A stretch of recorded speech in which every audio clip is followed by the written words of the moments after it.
तर मित्रांनो, आपल्या सर्वांना माहीतच आहे की सध्याच्या बजेटमध्ये ए आयला मोठ्या प्रमाणात वेटेज देण्यात आलेलं आहे. परंतु आपल्याला माहीत आहे का ए आय चालवण्यासाठी आपल्याला पॉवरची गरज पडते. पॉवर म्हणजे डाटा आणि इंटरनेट. आणि डाटा आणि इंटरनेट आपल्याला बघण्यासाठी डिजिटल इन्फ्रास्ट्रक्चर मजबूत असणे पण तेवढंच गरजेचं आहे. तर आपण विद्यार्थ्यांकडून जाणून घेऊया का डिजिटल इन्फ्रास्ट्रक्चर का गरजेचं आहे. तुझ्यासाठी क्वेश्चन, ए आयसाठी फास्ट इंटरनेट का गरजेचं आहे? ए आयला रिअल टाईम डाटा लागतो. स्लो नेट म्हणजे ए आयचं ब्रेन स्लो. तर पुढचं क्वेश्चन, डेटा सेंटर हा इंडियामध्येच असणं का गरजेचं आहे? सर, आपला डेटा आपल्या देशात सुरक्षित राहतो, त्यामुळे प्रोसेसिंग फास्ट होते. पुढचा प्रश्न, ग्रामीण भागासाठी डिजिटल इन्फ्रास्ट्रक्चर असणे का गरजेचं आहे? सर, गावात स्ट्रॉंग इंटरनेट असेल तर तिथेही ए आय टूल्सचा वापर करता येईल. म्हणजे डेटा हा भविष्यासाठी भारताच्या प्रगतीसाठी मोठं इंधन ठरू शकतो का? हो सर, कारण फ्युचर इकॉनॉमी डेटावरच चालेल.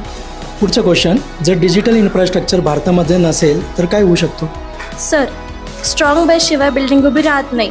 ए आयची डेव्हलपमेंट थांबेल त्यामुळे. पुढचा प्रश्न, जर फ्युचरमध्ये वॉर झाले तर ते पूर्णपणे डेटावरती अवलंबून असतील का? सर, नक्कीच. कारण डेटा म्हणजे फ्युचरचं वेपन आहे. कारण की ज्याच्याकडे सगळ्यात जास्त डेटा तोच भविष्यातलं सुपर पॉवर होऊ शकतो.